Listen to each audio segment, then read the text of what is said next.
qu'on entend bien? On entend bien? Vous m'entendez bien? J'ai l'impression que... Alors Daniel, il a parlé de choses importantes, il a parlé de la communauté, il a parlé de ce qu'on vit dans la communauté. Et là, je vais vous parler de quelque chose, presque un témoignage de quelque chose qui s'est passé dans ma vie. Il y a le bon côté, bien sûr, mais il y a aussi le très mauvais côté. Parce que, comme il a dit Emmanuel, je vais vous parler du pardon. Alors le pardon, il y a des conséquences spirituelles, mais il y a également des conséquences physiques. Ça paraît bizarre quand je vous dis ça.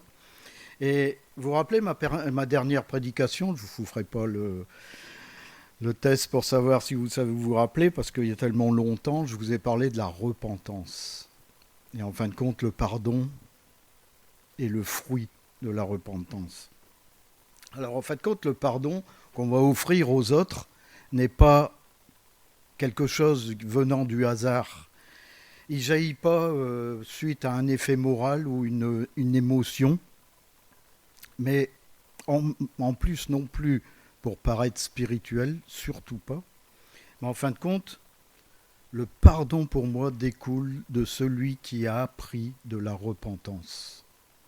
La repentance, vous vous rappelez, je vous avais dit, c'est quelque chose de très important, quelque chose de... Je vais dire que sans la repentance, on ne peut pas dire qu'on est enfant de Dieu. Et je vous l'ai démontré la dernière fois. Et lorsqu'on reconnaît honnêtement devant Dieu nos fautes, on mesure l'immensité de la grâce de Dieu qui vient en nous.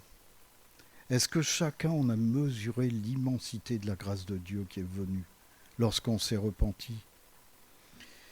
Et on mesure ça parce qu'on sait à quel point on était nauséabond.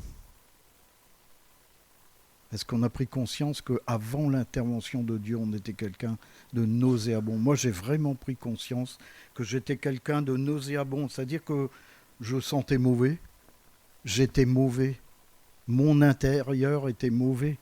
Il a fallu la grâce de Dieu.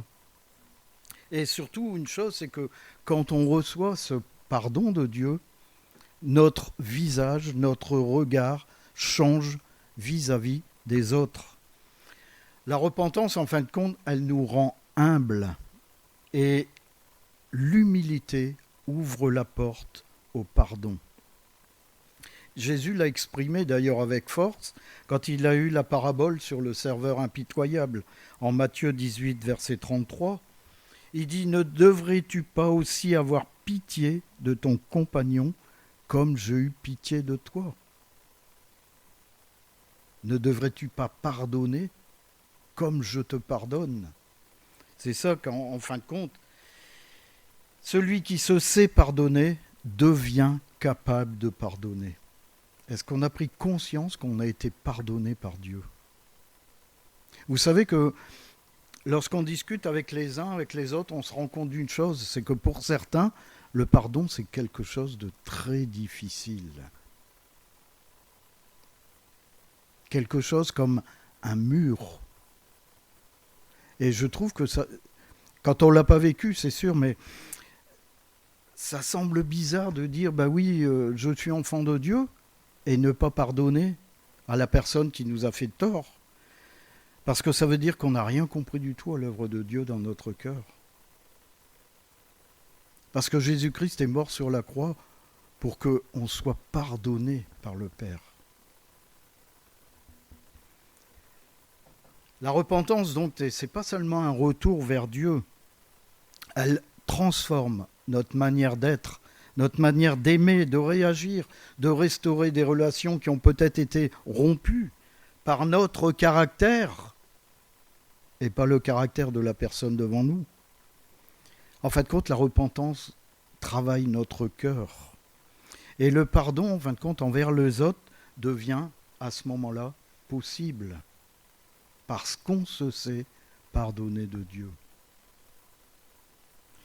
Donc le pardon dans la parole est présenté comme un acte qui libère, une puissance qui guérit et qui nous rapproche de Dieu. Donc on va voir plusieurs aspects du pardon. Et on va voir aussi une conséquence du manquement au pardon. Et cette conséquence, je l'ai vécue. Et je peux vous dire que c'est terrible. Le pardon qui est un don de Dieu. La parole insiste sur le fait que Dieu pardonne par amour et gratuitement. En Éphésiens 4, 32, vous allez voir, je vais répéter plusieurs fois les mêmes versets. Éphésiens 4, 32, soyez bons les uns envers les autres, pardonnez-vous réciproquement comme Dieu vous a pardonné en Christ. On doit se pardonner réciproquement. Tout ça parce que Dieu nous a aimés et nous a pardonnés. En 1 Jean chapitre 1 verset 9, si nous confessons nos péchés, il est fidèle et juste pour nous les pardonner. Là, je parle de la repentance. Le fait de tout donner à Dieu. Est-ce qu'on l'a fait? C'est la clé pour le pardon de Dieu. En fait, compte, ces deux versets illustrent parfaitement le fait de pardonner en se sachant pardonner. En Psaume 103, verset 12, il est dit « Autant l'Orient est éloigné de l'Occident, autant il éloigne de nous nos transgressions. » Ça, ce verset est magnifique. C'est-à-dire, non seulement Dieu nous pardonne, mais en plus, nos péchés, il les éloigne de nous. Il nous les fait oublier. On n'a pas à y revenir. Les choses sont passées. Dieu a tranché pour nous. Donc ces versets nous montrent que le pardon est une œuvre divine, que Dieu efface, purifie et restaure. Le deuxième point, c'est le pardon envers les autres, ce qui pour certains est très difficile. Et c'est pour Dieu un appel essentiel. Jésus enseigne que le pardon n'est pas une option, mais en fin de compte une voie qui libère notre intérieur. C'est la porte qui va s'ouvrir à l'amour de Dieu dans notre cœur. Sans ce pardon pour les autres, on ne peut pas être aimé de Dieu, parce qu'il y a un blocage. Et vous le verrez tout à l'heure, je vais le dire à la fin, cette chose qui est peut-être en nous, tapis, qu'on a peut-être même, enfin la plupart du temps on le sait, moi je l'ai découvert pas par hasard bien sûr. Donc il y a une liberté intérieure en Marc chapitre 11 verset 25. Regardez à quel point c'est important. Et lorsque vous êtes debout, faisant votre prière, si vous avez quelque chose contre quelqu'un, pardonnez, afin que votre Père qui est dans les cieux vous pardonne aussi vos offenses. Donc, ça ne sert à rien de prier. Ça ne sert à rien. La première chose, c'est tout laisser tomber, aller voir son frère ou sa sœur et lui demander pardon. C'est beaucoup plus important. Pourquoi ? Parce que quand on est dans cette situation-là, et je vais le montrer tout à l'heure, nos prières ne dépassent pas le plafond. Parce qu'il y a quelque chose dans nous, et je vous le démontrerai, qui est insidieux et que Dieu a en horreur, l'orgueil. Donc toutes nos prières qu'on fait ne dépassent pas le plafond. En Matthieu 6, verset 15, « Si vous ne pardonnez pas aux hommes, votre Père ne vous pardonnera pas non plus. » Ça, c'est une conséquence de notre entêtement. Colossiens 3,13, ce que parlait tout à l'heure Daniel, « Supportez-vous les uns les autres et pardonnez-vous comme Christ vous a pardonné. » Lorsqu'on pardonne, c'est la porte ouverte à l'amour et au partage. Le pardon alors devient un chemin de transformation intérieure et un acte qui va briser les chaînes de la rancœur, de ce qui nous empêche de vivre une vie chrétienne normale, une vie remplie d'amour. Il y a aussi le pardon comme un processus, c'est le troisième point. La Bible reconnaît que le pardon peut être difficile. Vous allez me dire, mais où on peut voir ça ? Mais c'est Pierre, en fin de compte, qui pose la question à Jésus.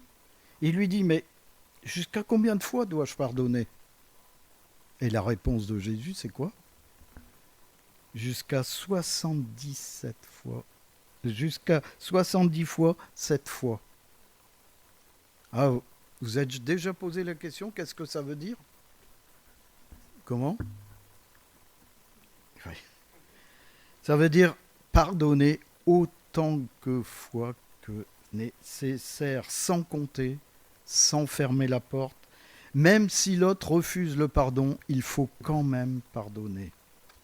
Donc vous voyez que même Jésus insiste sur cette phase-là. Le pardon aussi, c'est le 4e point, peut être vu comme une guérison. Le pardon ouvre un espace de paix, de réconciliation et de renouveau. En Proverbe 17, verset 9, celui qui couvre une offense recherche l'amour.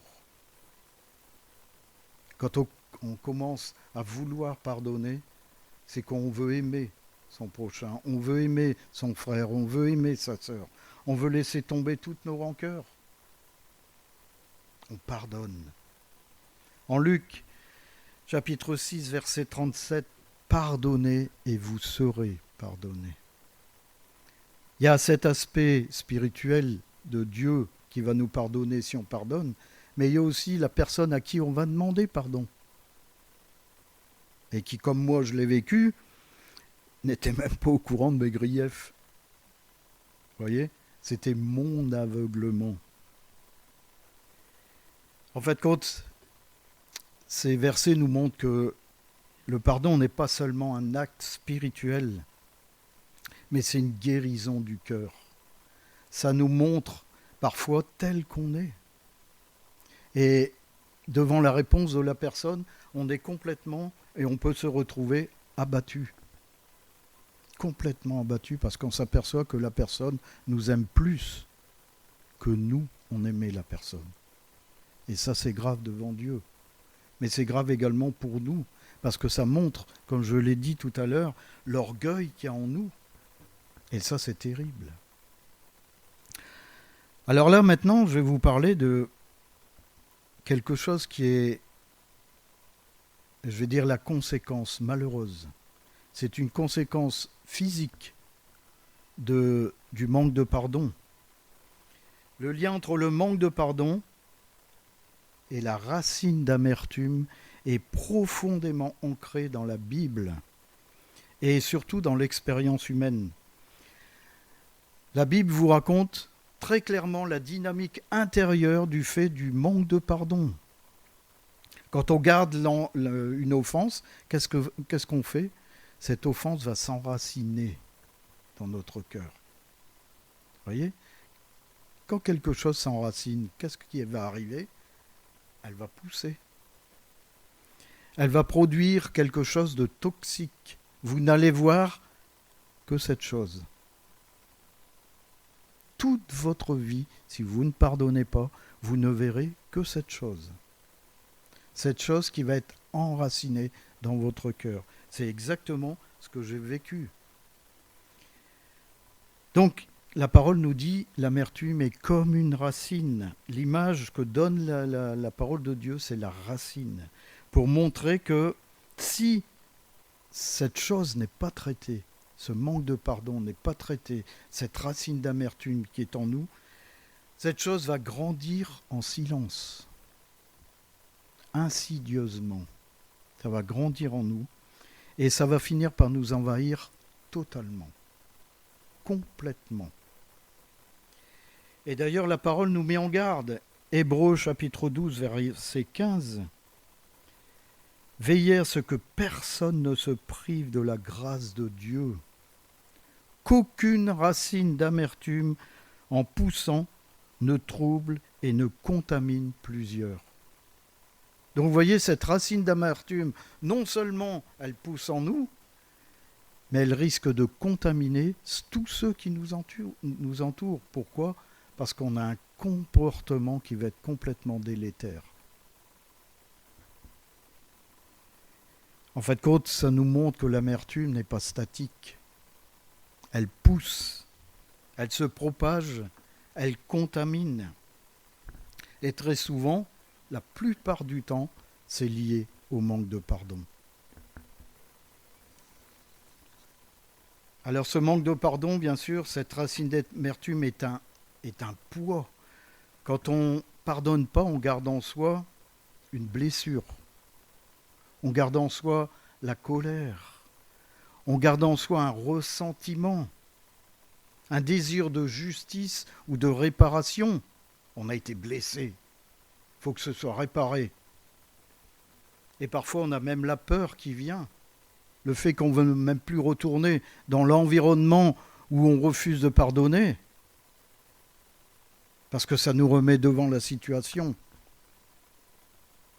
Et la plupart du temps, je peux vous dire, ça nous remet devant nous. Parce que quand on manque de pardon, le manque de pardon ne vient pas de la personne qui vous a blessé, elle vient de vous. Et moi, je l'ai vécu. Et ces émotions, si elles ne sont pas déposées aux pieds de Jésus, finissent en fin de compte par devenir un terrain fertile pour l'amertume. Le cœur se durcit. On devient dur. On devient imperméable à quoi que ce soit, même aux émotions. La joie se retire. On perd la joie du Seigneur. On n'a plus envie de rire. Pourquoi ? Parce qu'on a été blessé. Mais est-ce que c'est ça réellement ? Ben non, c'est parce qu'on refuse de pardonner tout simplement. Notre paix intérieure se fissure. Et on va le voir pourquoi tout à l'heure. Et l'amour disparaît, c'est ça le plus triste. On n'a plus l'amour fraternel. On n'a plus cette envie de se retrouver avec ses frères et sœurs. Parce qu'on a cette amertume. Si lui il est là, moi j'y vais pas. Je reste à la maison.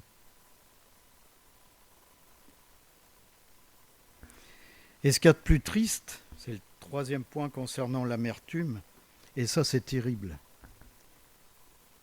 C'est que l'amertume, en fin de compte, elle affecte que celui qui l'a subie. C'est pas la personne à qui vous refusez de pardonner. La personne, des fois elle est même pas au courant. Mais en plus, c'est votre problème, c'est pas le sien. Parce que la plupart du temps, la personne vous a déjà pardonné. Donc c'est l'un des aspects le plus douloureux de l'amertume. Elle ne punit pas la personne qui nous a blessés, mais elle nous punit nous-mêmes. À travers l'influence qu'elle porte sur nos relations, sur notre manière de voir les autres, sur notre confiance en soi, sur notre capacité à aimer et surtout sur notre relation avec Dieu. Pourquoi Dieu laisse faire ça ? Pourquoi il ne punit pas cette personne ? Elle m'a fait du mal. Cette personne, vous voyez, il y a un doigt qui pointe, il y en a 3 autres qui l'accusent. Vous savez que le manque de pardon, c'est lié souvent à un aveuglement. On est aveuglé par nous-mêmes. C'est pas par les situations, c'est pas par la chose qui s'est passée, mais on est aveuglé par nous-mêmes. Notre moi a été atteint, notre ego a été atteint. Et il faut faire attention parce que Jésus insiste sur le pardon, grossièrement sur le pardon. C'est pas pour minimiser le mal en fin de compte, mais c'est pour empêcher que ce mal nous détruise. Parce que certains vont même jusqu'à quitter les églises pour éviter de pardonner. Ou parce qu'ils ne savent pas pardonner. On a eu des exemples dans cette église où des gens sont partis parce qu'ils refusaient de pardonner. Alors, le pardon, c'est un antidote spirituel. C'est pas un déni. Vous allez vite comprendre. C'est pas le fait de dire, en fin de compte, moi je pardonne, parce que lui, il sera infoutu de pardonner. Même si j'ai raison, je lui pardonne. Dit comme ça, le pardon sert strictement à rien et n'a aucune valeur. C'est pas le fait aussi de dire « Oh, cette chose, t'inquiète pas, c'était rien ». Mais la blessure, on la garde dans le cœur. voyez, on cache. Mais on garde la blessure dans le cœur. Et c'est de cette blessure que va naître l'amertume. En fin de compte, c'est dire « je refuse que cette blessure devienne ma prison ». C'est ça le pardon. Je refuse que ces choses deviennent ma prison, que je devienne dur. Et c'est pour ça qu'en Éphésiens 4, 31-32, il est dit que toute amertume, toute animosité, toute colère disparaissent du milieu de vous. C'est une exhortation. Soyez bons les uns envers les autres. Pardonnez-vous réciproquement. C'est un remède incroyable contre l'amertume. Et lorsque vous prononcez ce pardon, je peux vous dire qu'instantanément, c'est une libération.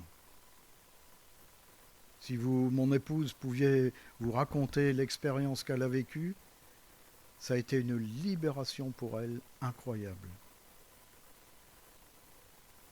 Alors, que penser ?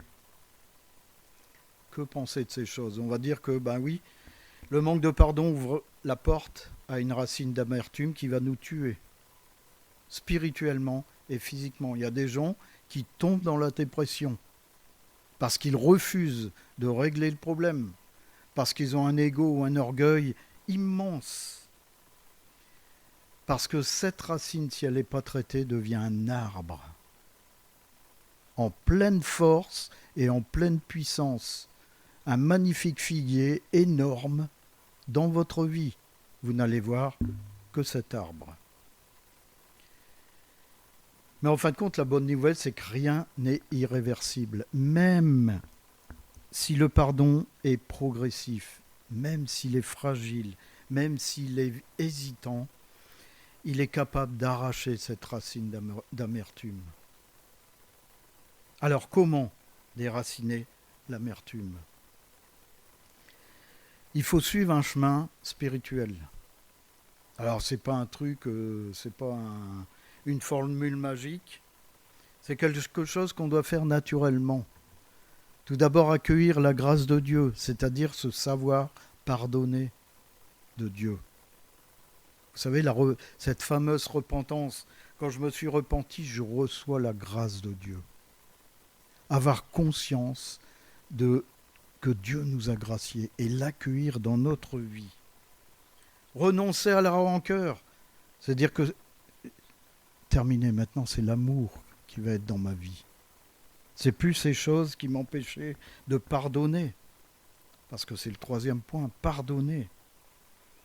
Et il y a le dernier point qui est dans ce processus, c'est laisser Dieu guérir notre cœur. Ne pas laisser la plaie béante, parce que sinon, elle ne se refermera jamais. Et dès qu'on vous en reparlera, ça va se remettre à saigner, comme toute blessure. Alors, décidez de rejeter l'amertume. C'est un choix personnel, un choix qu'il faut faire, une décision qu'il faut faire. Vous pouvez prier ce que vous voulez. C'est Dieu qui vous attend au virage en vous disant « Mais attends, c'est toi qui dois le faire. C'est toi qui dois prendre cette décision. » Quand Jésus a dit à Matthieu « Suis-moi », il était collecteur d'impôts. Il lui a pas dit « Mais attends, j'ai un métier, j'ai un ceci, j'ai cela. » Il a tout laissé tomber, il l'a suivi. Si vous sentez dans vos profondeurs que Dieu dit « C'est ton problème. Maintenant, tu as une décision à prendre. » C'est à vous d'ouvrir les yeux sur cette décision à prendre. Parce que la parole, je vous l'ai dit tout à l'heure, nous demande de se débarrasser de l'amertume, de cette chose qui nous empêche de pardonner. Éphésiens 4, 31, que toute amertume, toute animosité, toute colère disparaissent du milieu de vous. C'est un acte volontaire. Reconnaître que l'amertume n'a plus sa place dans ma vie. Pardonner, c'est le deuxième point pour que ces choses soient réglées. En fin de compte, c'est un antidote. En Éphésiens 4, 32, pardonnez-vous réciproquement comme Dieu vous a pardonné en Christ. Colossiens 3,13, pardonnez-vous comme Christ vous a pardonné. En fait, compte, le pardon, c'est pas un sentiment. C'est pas quelque chose, d'émotion, d'émotif. Voilà, on fait ça parce que on est ému, parce que la guérison ne viendra jamais. En fait, compte, c'est une décision personnelle. Voilà, j'ai pris cette décision, je vais voir la personne et je pardonne. Mais je pardonne réellement. Et cette décision va nous libérer. Et elle libère le cœur. Le point, c'est que Dieu restaure aussi. Il peut guérir la blessure, mais pour cela, il faut lui remettre. Exposer sa blessure à Dieu, il est, en 1 Jean chapitre 1 verset 9, il est fidèle et juste pour nous pardonner et nous purifier. En Psaume 51, 10, crée en moi un cœur pur, ô Dieu. En fait, la purification intérieure est essentielle pour guérir cette racine d'amertume. Il faut faire appel à Dieu. Crier au secours. Et enfin, laisser Dieu guérir le cœur. Ça, c'est quand on laisse Dieu intervenir dans notre vie, restaurer ce qui a été blessé. En Psaume 147, verset 3, il guérit ceux qui ont le cœur brisé. Que veux-tu que je te fasse ? Ça doit être une prière qu'on lui adresse. Seigneur, enlève-moi cette racine d'amertume. Je ne veux plus qu'elle soit dans ma vie. Un point aussi, c'est cultiver l'amour pour empêcher que l'amertume de revenir. C'est-à-dire que lorsqu'on a pardonné, on remplace la haine par l'amour. Proverbe 17, verset 9, celui qui couvre une offense recherche l'amour.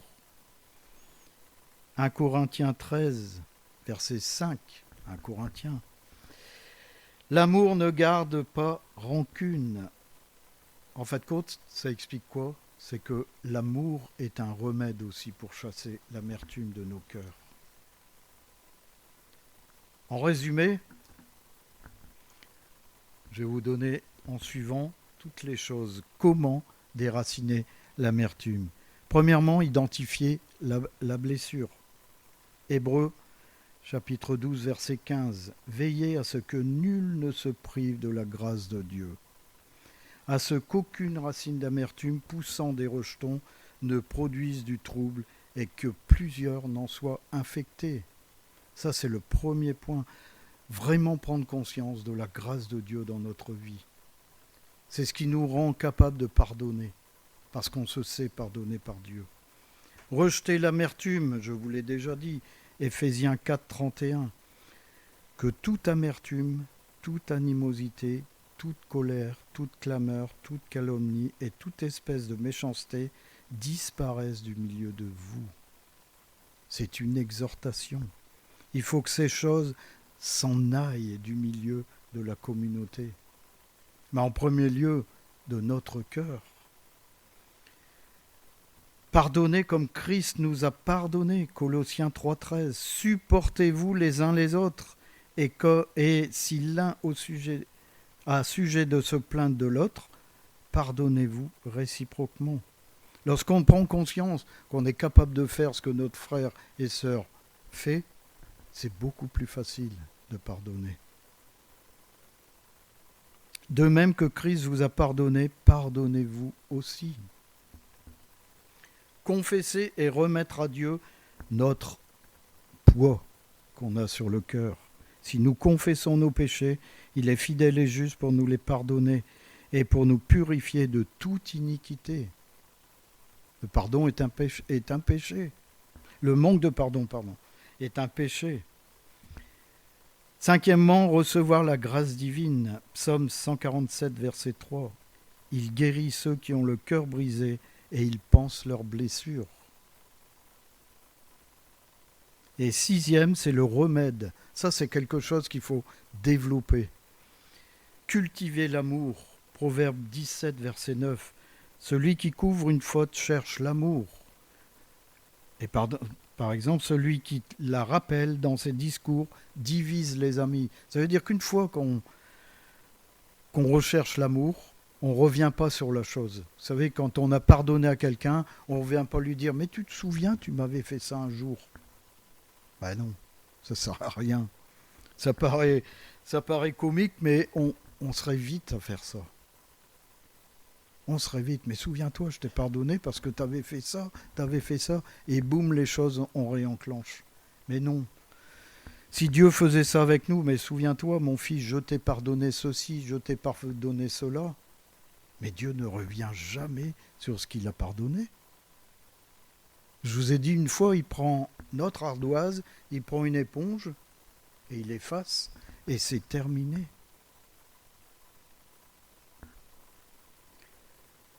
Donc j'en arrive à la fin, vous voyez, je croyais vraiment être plus long. Pardonner pour certains, c'est pas évident du tout. C'est extrêmement difficile. Mais pardonner avant tout, c'est un acte de foi. Peut-être que ce matin, vous êtes embringué dans cette chose, vous êtes incapable de pardonner. Vous êtes submergé, et comme j'ai été à un moment donné de ma vie dans cet état, vous vous trouvez devant un arbre, devant quelque chose devant vous, et vous ne voyez que cette chose qui vous empêche de vivre. Alors le manque de pardon doit nous alerter sur le fait qu'il y a un problème insidieux en nous. Vous savez, quelque chose qui est peut-être pas visible à nos yeux, parce qu'on est tellement habitué à vivre comme ça, parce qu'on est comme ça. Mais malheureusement, pour nous, et parfois heureusement pour nous, et surtout heureusement, parce que Dieu va agir dans ce sens, parce que cette chose est visible pour Dieu. Et Dieu en horreur cette chose. Refuser de pardonner, c'est croire que l'autre ne mérite pas notre grâce. Mais surtout, c'est oublier nous-mêmes combien on a eu besoin de la grâce de Dieu dans notre vie. Et que cette grâce, on en a besoin tous les jours.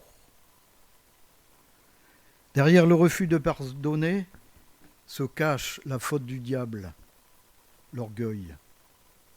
Un orgueil subtil. J'ai refusé de pardonner, je ne voulais pas pardonner parce que j'étais orgueilleux. Parce qu'on m'avait touché mon ego. Alors qu'il m'a fallu que le Seigneur ouvre mes yeux pour me montrer tu n'étais pas prêt. Et des fois, on fout la vie en l'air, notre propre vie en l'air, sur ce genre de jugement. Mais on peut foutre la vie en l'air de quelqu'un, d'un frère ou d'une sœur, par un comportement, dédaigner la personne, ne plus vouloir lui parler, ne plus vouloir même venir à l'église parce que cette personne est là. Et si Dieu faisait pareil avec nos vies? Parce qu'on a voulu se placer au-dessus de l'autre. Parce que notre justice peut-être vaut mieux que celle de Dieu. Elle est plus rapide. Pourtant, Jésus nous rappelle que si vous ne pardonnez pas aux hommes, votre Père ne vous pardonnera pas non plus. Il faut faire très attention avec ces choses. C'est insidieux, c'est quelque chose de... On n'y prête pas attention. Oh, c'est qu'une personne dans tout le lot. Mais il suffit d'une pomme dans un cajot pour gâter tout le cajot. Il suffit d'une chose dans votre vie pour que toute votre vie soit gâchée. Et le manque de pardon en fait partie. Le pardon, en fin de compte, il ne faut pas le voir comme un signe de faiblesse, mais plutôt comme un signe d'humilité. C'est reconnaître tout simplement qu'on n'est pas meilleur que la personne qui nous a blessés. Et des fois, quand on réfléchit bien, on est même pire que la personne qui nous a blessés. Là où l'orgueil ferme le cœur, le pardon l'ouvre à la liberté. Et c'est dans cette liberté que Dieu nous appelle à marcher ce matin. Et il faut vraiment considérer le pardon dans notre vie. Il y a beaucoup de vies qui sont détruites, il y a beaucoup de familles qui sont détruites, simplement pour un manque de pardon. Simplement aller trouver la personne. Vous savez, je l'ai fait une fois et maintenant ça m'arrive de le faire pour n'importe quoi, pour des choses complètement insignifiantes. Je vais voir mon frère, je vais voir ma sœur, je lui dis je te demande pardon et j'ai pas fait attention, alors que c'est insignifiant, mais ça fait tellement du bien. Et c'est ce que Dieu veut dans votre vie ce matin. Il veut ouvrir cette porte qui vous empêche de vivre normalement. Donne-moi cette rancœur. Parce que tu vis avec quelque chose dans ta vie qui va te tuer. Elle te tuera peut-être pas physiquement, mais elle va te tuer spirituellement. Alors pardonne mon frère, pardonne ma sœur, et que l'amour soit au-dessus de toute chose. Parce que l'amour couvre un nombre incroyable de péchés. Amen.